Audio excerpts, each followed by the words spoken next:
Hello and welcome to Workings of a Wishing Chair.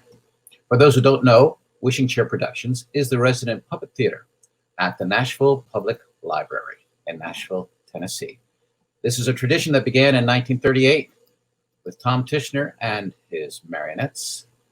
But nearly 25 years ago, the program became Wishing Chair Productions as a nod to Tishner's work and the special chair that he built, where children would come to the library, then sit in the chair, and on their birthday, make a wish.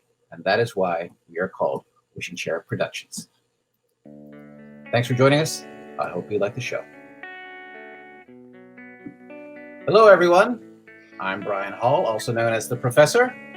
And I'm Mary Tanner, also known as Mary Mary. And we are here to talk about what, Professor?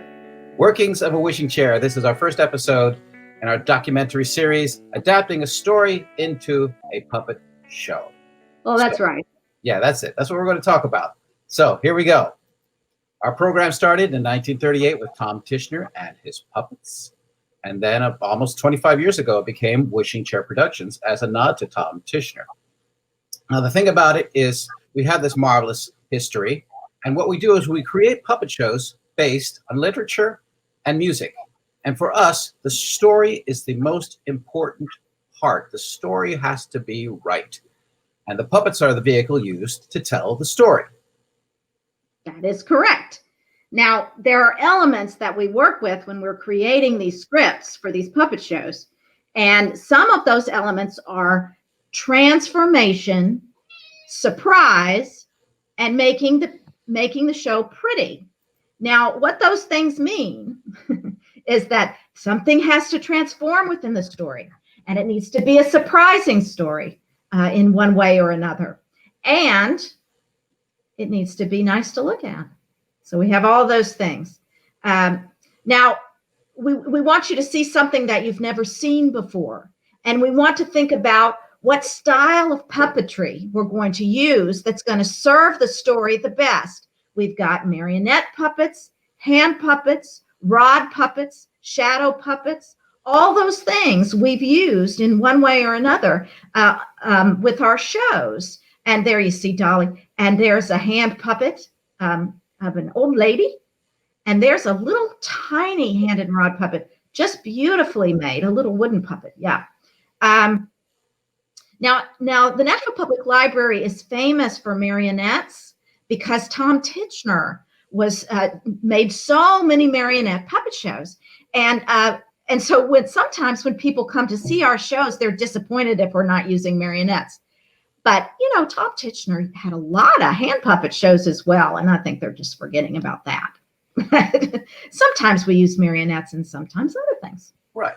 Yeah. Now, things to consider. We follow two different plots and styles of storytelling. One is a plot-driven story, like Hansel and Gretel, where the story is the main thing. Or you can have a show that is character-driven. For example, Alice's Adventures in Wonderland by Lewis Carroll. Here you have a story that is all over the place. And the important thing about the story is how Alice meets all these wonderful and crazy and outrageous characters in her adventures.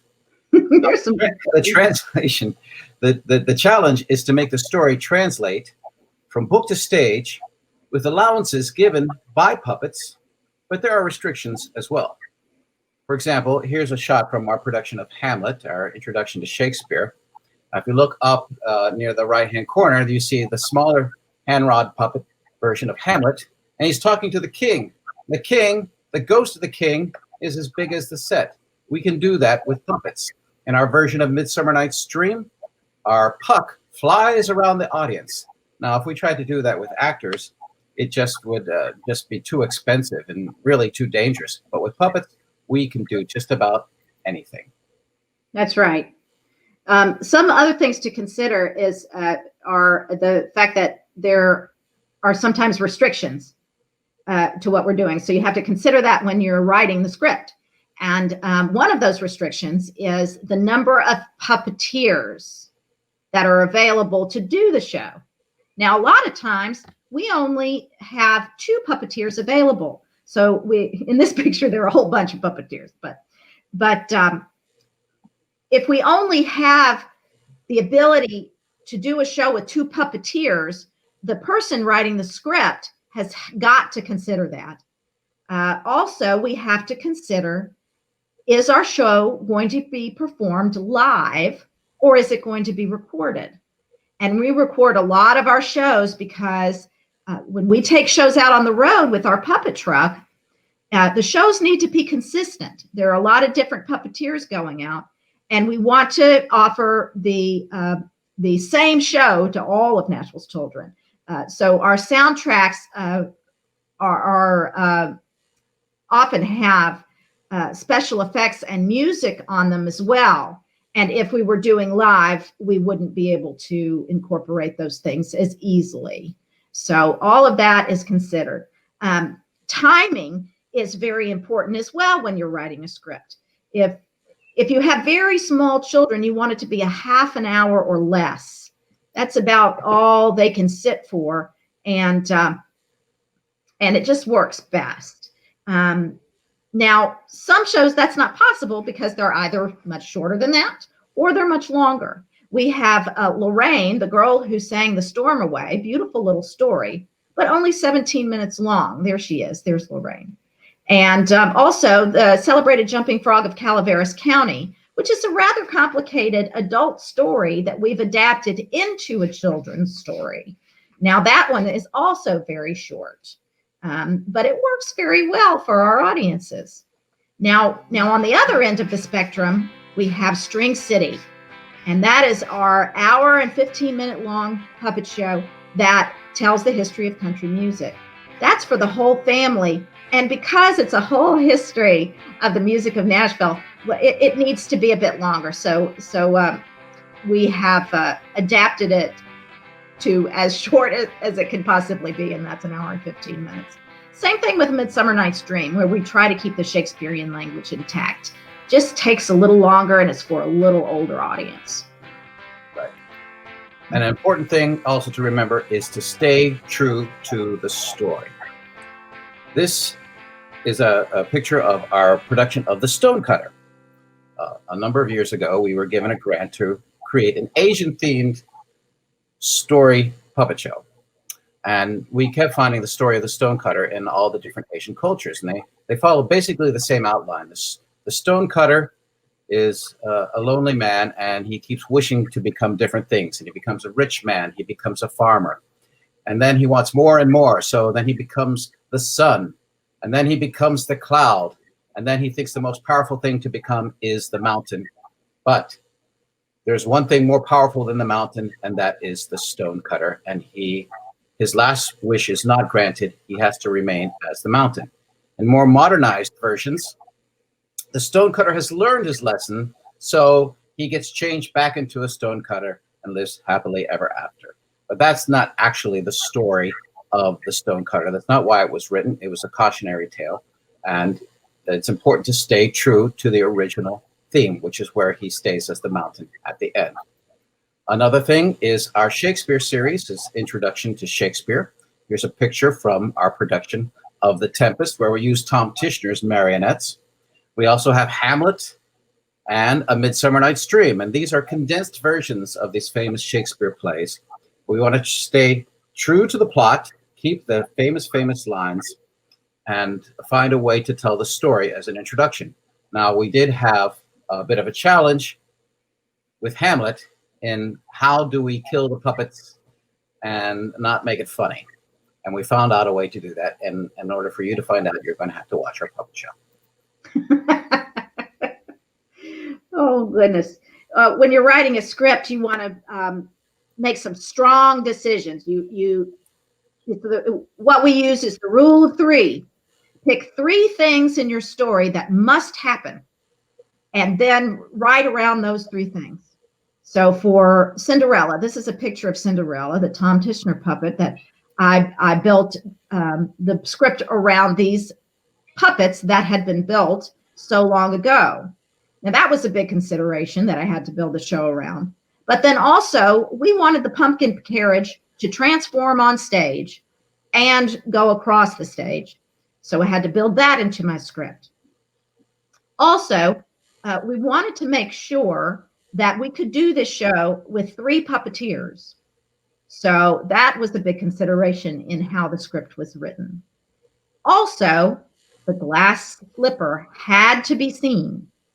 So the glass slipper shows up and appears several times, and that had to be carefully scripted in order to make it work with puppets. If it was people, it would have been easy.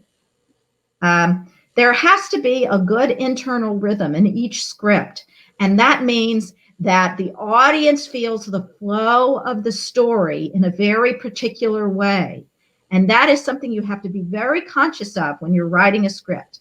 In our Sleepy Hollow, this is a picture of Ichabod Crane with a shadow puppet behind him, shadow screen behind him.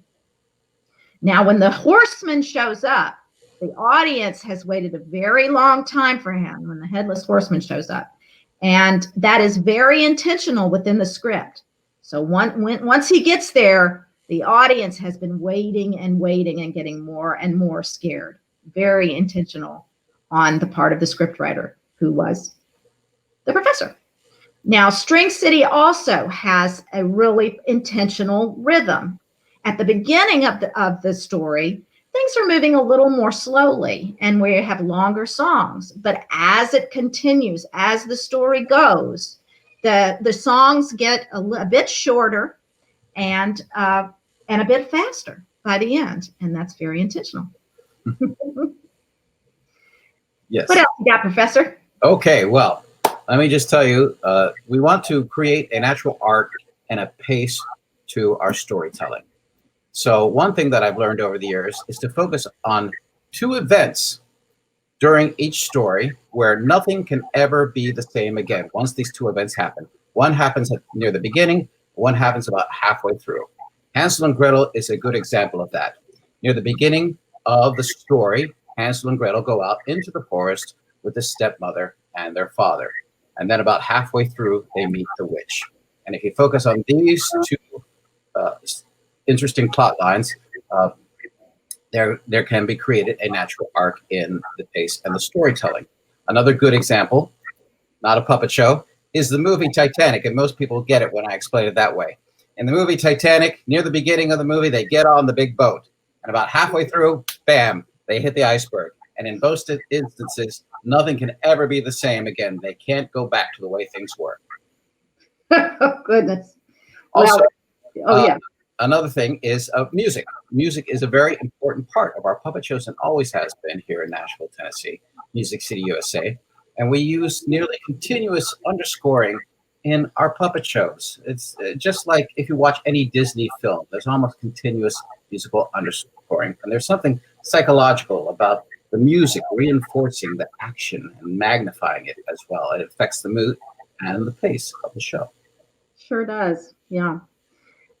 Now, another thing to consider when we're writing scripts is, do we show the puppeteers or not? And I guess that can come with when you begin directing a show, but really with puppet shows, it's more important to start with the script. Now, here you've got the puppeteers being seen, but there are a lot of times where we, in America especially, don't want to show the puppeteers. In our production of String City, we do not show the puppeteers, and it's very intentional within the script. When we went to Germany, however, because in Germany they like to show their puppeteers all the time, they asked why we hid ourselves away, and we found that very interesting. Now, we also hide our puppeteers in the show Ellingtown, and that also it's a show for everyone, but especially the very young, and it helps to transport our audience just to exactly where we want them to be. And so that was yet another intentional decision. But a lot of our shows, we appear. Right, right. We let them see what we're doing, which we also think can be very important as audience members to create that suspension of disbelief. That's important for everyone to experience. Yeah, one thing we've discovered is that the art of puppetry, doing all these shows for all these years, the art of puppetry is a very powerful thing. I'm going to tell you a quick story. about a young girl in France. We were performing in France with our sister city, Caen in Normandy. And this little girl came up after the puppet show and wanted to speak to me in English. And she didn't know English very well, and I didn't know French very well. But the teacher helped us translate so that we could have a conversation. And then the next day, the head of schools who designed where we were touring, we had lunch with him, and he said, I got a note on my desk that you spoke to a little girl after the puppet show. Said, oh, yes, yes. And I'd completely forgotten about it.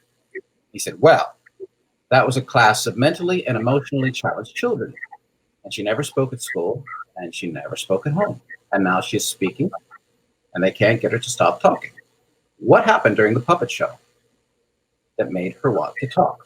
Well, I can't explain that, but I have seen the power of puppetry work. And the idea is that actors act and puppets are. The puppet is a pure thing in storytelling. It is not an actress playing Cinderella. That is Cinderella, and it can't be anything else. Well, if you want to watch some of our shows, you can find them online. You can also find them, and this is how you can do it. You can go to our Facebook page, the Wishing Chair Productions Facebook page, or you can look it up on YouTube, Wishing Chair Productions, and find us there and watch any of our shows. Also on the library website, you can look for the puppet show icon, and hopefully it will take you right to where you want to be. Great, wonderful. Yeah. What do we got coming up next week? What do we have next week? Oh, Sarah Hart, who has written a lot of music for our puppet shows, will be here talking about exactly how she does that. So join us again at the same time next week. Right, Mary? That's right. Next week. Next week, same time. We'll see you later. Thanks for joining us. Bye-bye, everyone. Bye.